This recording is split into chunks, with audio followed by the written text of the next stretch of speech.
Kun sagantaa BBC Afaan Oromooti. Nu waliin tura.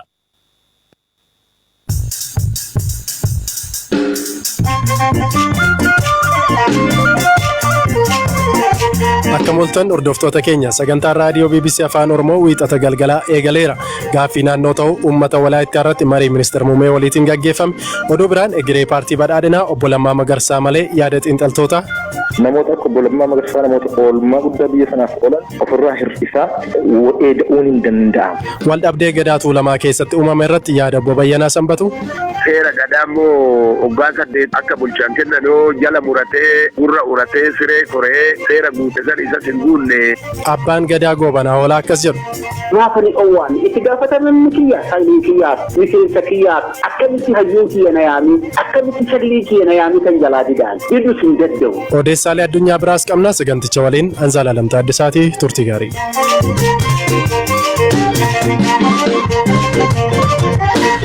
Kan jalqabaatiin bakka buutotni uummata Walaayittaa gaaffii naannoo ta'uun hundaa'uuf gaafataa turan irratti qaleessa ministeera muummee Abiy Ahmed waliin mari'ataniiru. Waliigaltee akkamiirra gahan kan jedhuu fi maalirrattis waliin dubbatan kan jedhu irratti bakka bu'aa dargaggoota Walaayittaa kan ta'e Ashinnaafii Kabbadaa waayilli Kokutaa Maariffaa Miratas Chaaloo dubbisteetti. የክልል ማዕከልም መሆን የወላይታ ህዝብ ብቻውን የሚወስነው ጉዳይ ባለመሆኑ ናኖ ታቴ akka giddugala teessoo mootummaa naannootti tajaajiluuf uummanni Walaayitaa qofaatti mari'atee waan murteessu waan hin taaneef kanarratti dubbachuun akka hin danda'amne waliigalleerra. Godinaalee ollaa jiran kanneen walitti dhiyeenya qabnu waliinis naannoo tokko tahuu akka filannootti mari'atee yoo ofii isaanii dhufan hammachuu fi ofitti dabaluuf qophii tahuu irratti waliigalameera. Haa ta'u malee bakka warra kaanii mari'atee murteessuu akkuma heera biyyattiitti waan hin dandeenyee fi aangoo sanas waan hin qabneef waan nu baasu miti ka jedhu irratti waliigalameera. Kanaaf akka Walaayitaatti naannoof dandeesse ta'uun magaalaa ishee Walaayitaa Sooddoo godhachuun hundaa'uu akka barbaaddu uummanni irratti waliigalee ka murteesse ta'uu ibsineerraaf saboota kaan ka hammattu yoo ta'e ammoo marii bal'aa waan barbaaduuf akka filannootti hin fudhanne. Ministeerri muummee deebii hunduma hammate kan fakkaatu deebisan. Haa ta'u malee gaaffii heera mootummaa waan ta'eef anoo isoo hin taane ka deebisu boordii filannoo waliin mari'annee karaa bakka bu'oota keessanii isinii deebisna jechuun waadaa nuuf galanii adda baane. Haaluma wal fakkaatuun bakka bu'ootni uummata Kafaa ministeera muummee Abiy waliin har'a mari'achuuf beellama qabatanii masaraa mootummaa deemanis argachuu akka hin dandeenye himaniiru. Gaaffii yeroo dheeraan booda uummatni Sidaamaa naannoo ta'uuf filannoo referendamiin mirkaneessuun isaanii ni yaadatama.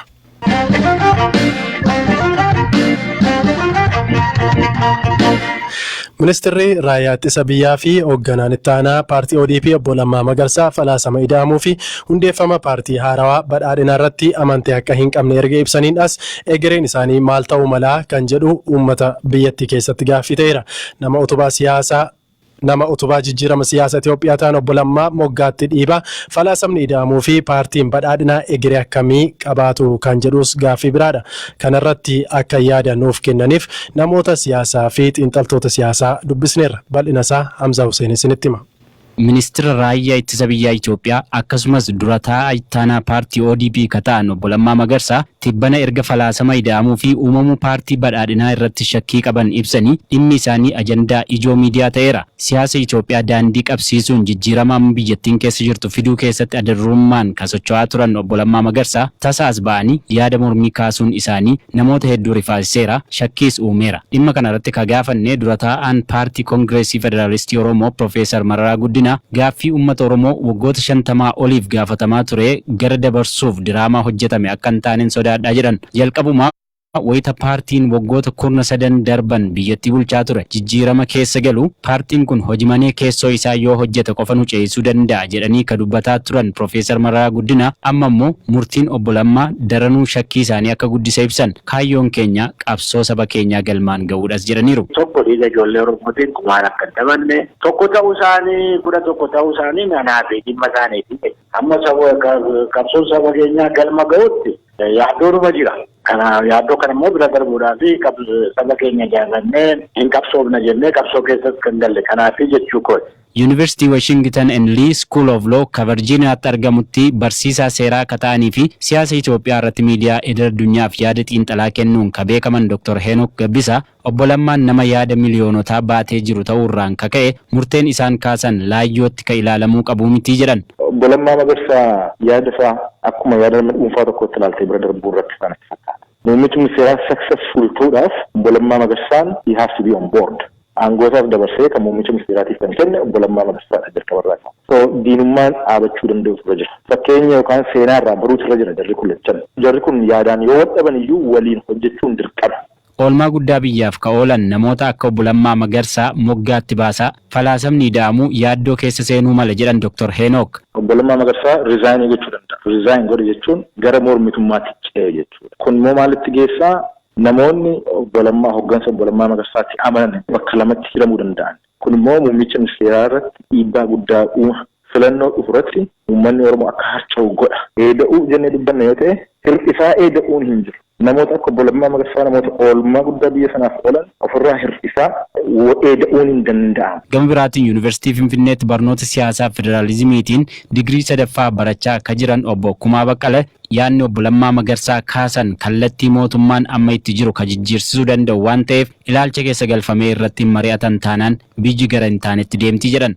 Obbo Lammaan yaadni kun naaf hin galle itti hin amanne gaaffii uummanni tokko lama jedhee lakkaa'ee nutti kenne dura deebisuu qabnaa erga jedhanii dubbatanii kun yaada salphaatti ilaalamuu danda'u miti. Kun adeemsa mootummaan kun itti jiru mootummaa beekuun kallattii jijjiiruu jechuudha. Kanaafuu uummanni kan dur sodaa keessa guutamee jiru suni yaada obbo Lammaa kana fudhatee jira jechuudha. Obbo Lammaa Magarsaa erga paartii badhaadhinaa fi ida'amuu mormanii garam deemuu malu ka jedhu gaaffii xiinxaltoota kunneenii ta'us garuu aangoo mootummaa amma harkaa qaban irra turuuf illee wabii hin qaban shakkii jedhu dhiyeessu. Obbo Kumaa Baqqalee akkas jedha. Qilleensa irra jiraa jechuudha. Inni aangoo ka qabu aangoo mootummaati. Kanaaf erga jennoon isaa ifa ta'ee immoo paartii kana keessatti empowered ta'ee itti fufuun illee hafee kana keessa taa'ee aangoo mootummaa irra yuuni turaa jedhanii yaaduun immoo wanta hin yaadamnedha jechuu barbaada. Paartii badhaadhinaa keessaa ba'uun isaanii ajandaa guddaa ta'e kan jiru ministeerri ittisaa biyyaa obbo Lammaa Magarsaa hariiroo humna waraanaa Ameerikaa fi Itoophiyaa irratti mari'achuuf har'a magaalaa Waashington galaniiru.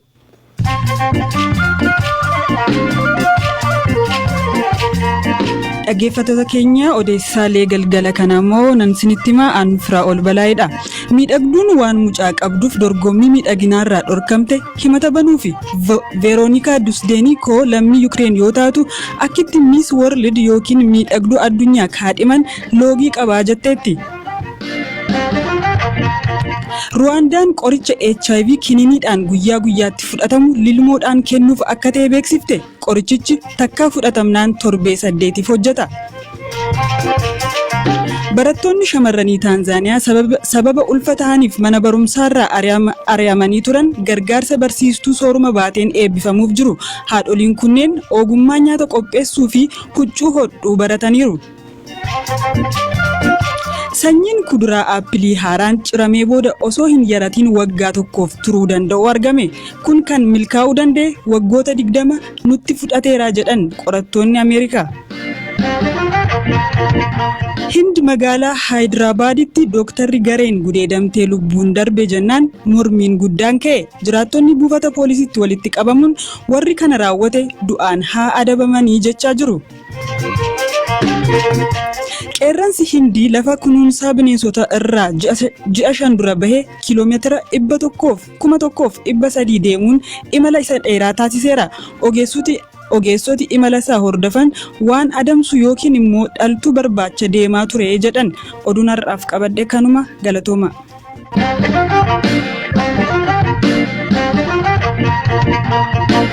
Firaa'ol Balaa irraa ture oduu kan dhageenye sagantaa keenya xumuraatiin abbaa gadaa Tuulamaa irraa kaafamaniiru jedhamuun oduun anarratti odeeffamaa ture sobaa jedhan abbaan gadaa Tuulamaa Gobanaa Hoolaa. Waldhabdeen abbaa gadaa Duraanii Bayyanaa Sanbatuu waliin qabus waggoota lamaaf akka deemaa jiruu fi guutummaan akka hin hiikamne isin himama. Abbaan gadaa Tuulamaa Duraanii Bayyanaa Sanbatuu akka biyya bulchuuf alangee eebbisnee kenninuufis miseensa isaanii seeraan waan hin bulchineef alangee keenya harkaa deebifanneerraa jedhan. alangee eddisnee kennee akka biyya bulchuu seeranii haa ta'u malee miseensa isaanii seeranii bulchine gorsarreen gorsinennaan didame karuma kallattii biraa deemeennaan gizee 10 ol ta'anii hayyoonni ta'anii kottu jedhaniin isa sindide seera gadaammoo waggaa 8 yaa'u akka bulchaan kennan yoo jala muratee gurra uratee siree koree seera guute san isa singuunne yaa'u sanee dabre 12 dabarraani seerri gadaa ga'e miseensi duuloo jennanui duuloo ijoollee duuloo sun eega irraa nyaanne ani roobalee irraa nyaachuu hin dandeechuu muudaan irraa nyaata malee roobaleeni eega gorsa keenya dindee kophaa deemtee miseensa akka nu bulchitu miseensa shanan akka nu to'attuu biyya to'attuu kennineefi kanaafuu aangoo sirraa kaasnee mulqanii gadaa Baalchaa Miidhagsoo bakka isaa buusan jechaadha. Eenyu kan irraa mulquu danda'u eenyu? Miseensa guutuu miseensi aanaa 42 an dhufe injiranii miseensa isaatiitti karaa nama 400 minaaminaati an argame gadda miseensa isaati guutuu sun irraa kaasuu danda'a. Aangoo guddaa waggaa 8 an qabu miseensa Elbaasan jechaadha. Warri horata durree ani duraanii alangee kennineefi abbaa mudaa qumbii kenneef qumbii sirraa deeffatee nus immoo alangee biyyaan bulchennee an caffeetuma dhakakoraa nu waxaarenne sanis waadaa nu gale san hundaan guune kanaafuu abbaa mudatis muudasaa irraa kaafate nus immoo hayyoonni an itti kennine seera amma fuulduraan tumu muudana nuyi alangee itti kennine san irraa deeffannee. Abbaan Gadaa Tuulamaa Goobanaa Hoolaa kun oduu sobaan irratti odeeffamudha jedhanii alangeen harka isaanii jiraachuu himan. Abbaa Gadaa Tuulamaa duraanii obbo Bayyanaa Sanbatuu waliin kan wal himatan Goobanaa Hoolaa bakka miseensotni 12,000 ol jiranittan muudame jedhanii namoota muraasa walitti qabanii irraa ka'eera jechuun hin danda'amus jedhan. Ganna 8 abbaan Gadaa tokko kan bulchu. Abbaan Gadaa tokko immoo ganna 8 keessatti yoo rakkinalleen ka'uu taate yoo kadu'ulleen taate yoo kadu'u taate akkaataa sirna gadaatiin oduu inni booddoon seenin miseensi sun ilaalee waaqatee abbaa Gadaa biraa muddataa duuti kaa nama hundattuu dhufti yoo boo inni badii ka'uu taate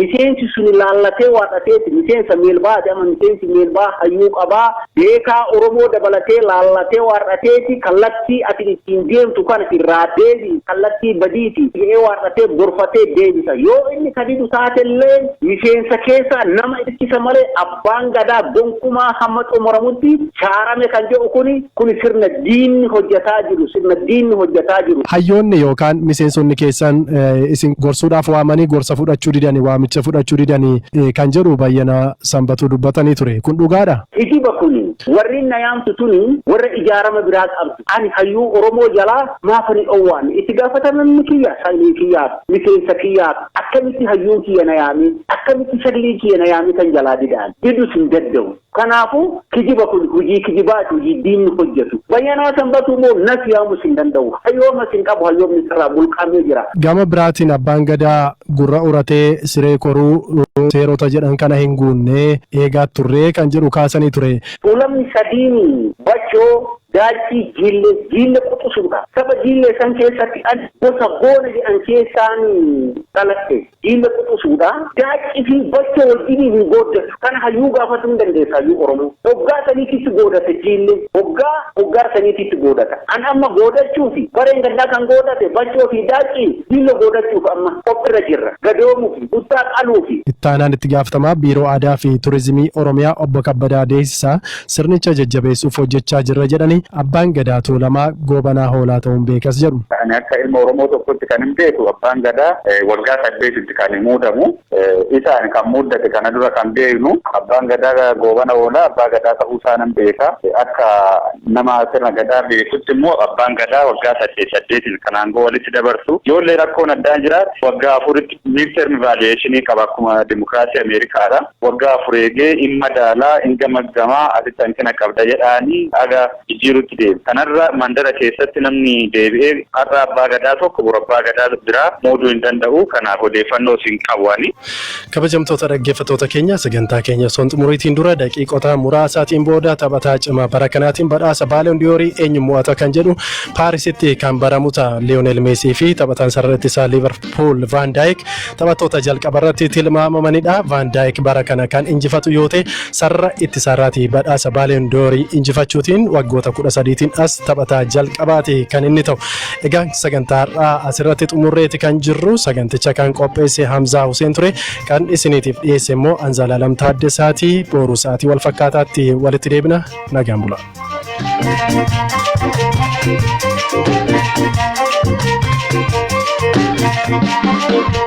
Thank you.